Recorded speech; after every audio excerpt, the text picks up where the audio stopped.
দেখো বন্ধুরা, আজ আমি তোমাদেরকে দেখাবো চিংড়ি মাছের মালাইকারি রেসিপি। তো চিংড়ি মাছের মালাইকারি রেসিপি বানানোর জন্য কি কি প্রয়োজন আর কেমনভাবে আজকের আমি এই রেসিপিটা বানাবো, প্লিজ তোমরা প্রথম থেকে সঙ্গে থাকো আর দেখতে থাকো। বন্ধুরা, তোমাদেরকে আজ বুদ্ধ পূর্ণিমার অনেক অনেক শুভেচ্ছা, ভালোবাসা। আজকের দিনটা তোমরা সবাই ভীষণ ভালোভাবে কাটাও।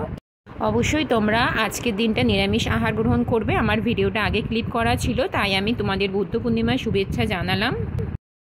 তো দেখো বন্ধুরা, চিংড়ি মাছের মালাইকারি করার জন্য আমি চিংড়ি মাছগুলোকে নুন হলুদ দিয়ে ভালো করে মাখিয়ে নিচ্ছি। তোমরা চাইলে চিংড়ি মাছের খোলাটা নাও বাদ দিতে পারো। আমি কিন্তু চিংড়ি মাছের খোলাটা এখানে বাদ দিয়ে দিয়েছি, কারণ আমার বর যখনই চিংড়ি মাছটা খেতে যাবে খোলার সাথে অনেকটাই বেরিয়ে যাবে, আর ও খোলা একদমই পছন্দ করে না। তো যেই কারণে আমাকে চিংড়ি মাছের খোলাটা একেবারের জন্য বাদ দিয়ে আমাকে চিংড়ি মাছের মালাইকারি রেসিপিটা আজকে তোমাদের সাথে শেয়ার করতে চলে এসেছি। সঙ্গে থাকো বন্ধুরা, দেখতে থাকো। প্রথমে তো মাছগুলোকে হালকা করে ফ্রাই করে নেব, যেহেতু মালাইকারি করছি সেই জন্য হালকা ফ্রাই করতে হবে। আর এদিকে দেখো, একটা নারকেল ফাটিয়ে ভালো করে নারকেলটাকে পুড়িয়ে, আর নারকেল থেকে আমি কিন্তু অবশ্যই দুধ বার করে নেব। নারকেলের দুধটা দিয়ে তো চিংড়ি মাছের মালাইকারি হবে, তো সেই জন্য দেখো নারকেলের দুধটা কিন্তু ভালো করে বার করে নিতে হবে। আর আমি কিন্তু একটা ছাঁকনির সাহায্যে নারকেলের দুধটা বার করছি, কোনো রকমভাবে যাতে নারকেল না পড়ে যায় সেটাই খেয়াল রাখতে হবে। তো শুধুমাত্র নারকেলের দুধ আর কী মশলা আমি ব্যবহার করব। তো বন্ধুরা, তোমরা প্রথম থেকে শেষ পর্যন্ত আমার ভিডিওটা তোমরা দেখতে থাকো আর সঙ্গে থাকো।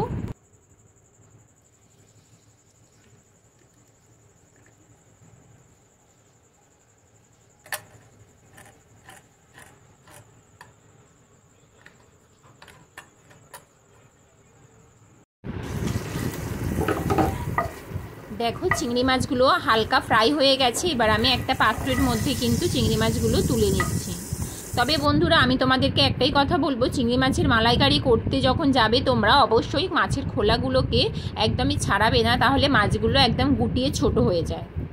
তো যাই হোক, দেখো আমি এখানে ফোড়নের জন্য গোটা জিরে, গরম মশলার মধ্যে যা যা থাকে এলাচ, দারচিনি, লবঙ্গ আমি ব্যবহার করে নিলাম। তারপরে আমি কিছুটা পেঁয়াজ বেটে নিয়েছি।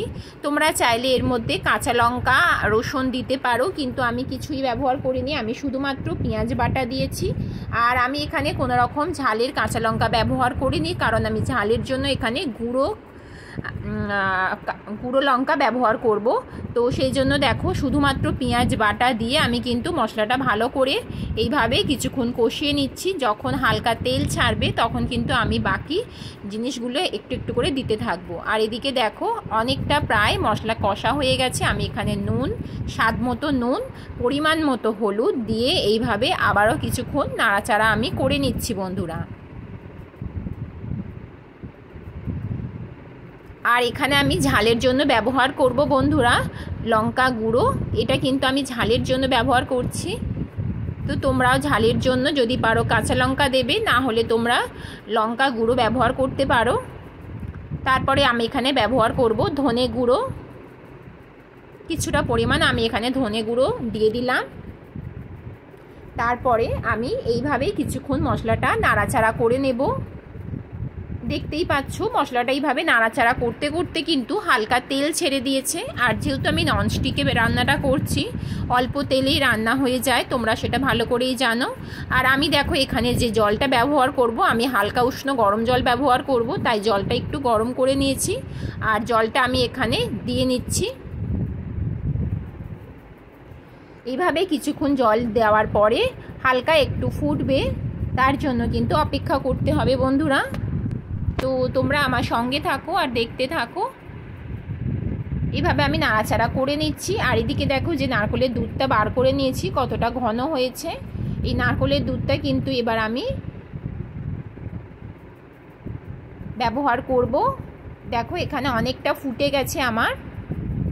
এবারে আমি নারকেলের দুধটা কিন্তু হালকা হালকাভাবে দিতে থাকবো। আর গ্যাসের ফ্লেমটা একটু আস্তে রাখার চেষ্টা করতে হবে, কারণ বেশি জোরে দিলে কিন্তু অনেকটা ফুটে যাবে তাড়াতাড়ি। তো আমি গ্যাসের ফ্লেমটা আস্তে করে কিন্তু আমি এখানে ব্যবহার করছি। আর আমি স্বাদ আনার জন্য অবশ্যই চিনি ব্যবহার করছি। চিনি তো এখানে দিতেই হবে, তোমরা মিষ্টির জায়গায় অন্য কিছু দিতে পারো। আমি এখানে আজকে চিনি ব্যবহার করে নিলাম, একটু মিষ্টি মিষ্টি হয়। মালাইকারি একটু মিষ্টি মিষ্টি না হলে একেবারে ভালো লাগবে না। আমি তাই এখানে একটু চিনি ব্যবহার করে নিলাম। তারপরে আবারও এইভাবে কিছুক্ষণ নাড়াচাড়া করে নিচ্ছি।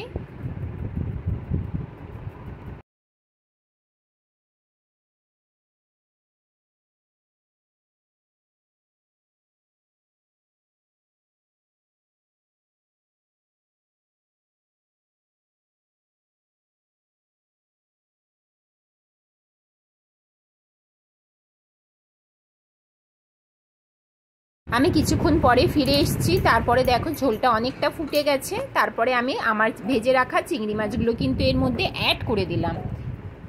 আমি বেশিক্ষণ ফোটাবো না, এটা চিংড়ি মাছটা দিয়ে কিছুক্ষণ পরেই কিন্তু আমি নামিয়ে নেব। আর এখানে আমি একটা মশলা ব্যবহার করব, তো তোমরা সেটা দেখতেই পাবে।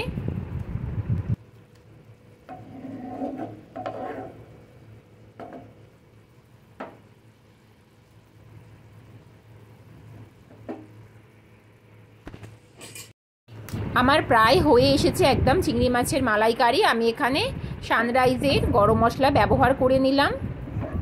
দেওয়ার পরে আমি এভাবে আবার নাড়াচাড়া করে নিলাম। আমরা রেসিপি একদম রেডি হয়ে গেছে। বন্ধুরা দেখতেই পাচ্ছ চিংড়ি মাছের মালাইকারি আমার একদম রেডি হয়ে গেছে।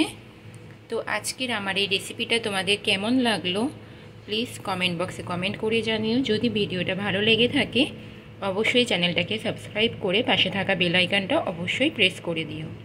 তো বন্ধুরা আজকের মতো বিদায় নিচ্ছি। ভালো থেকো, সুস্থ থেকো, দেখা হবে নেক্সট ভিডিওতে। টাটা।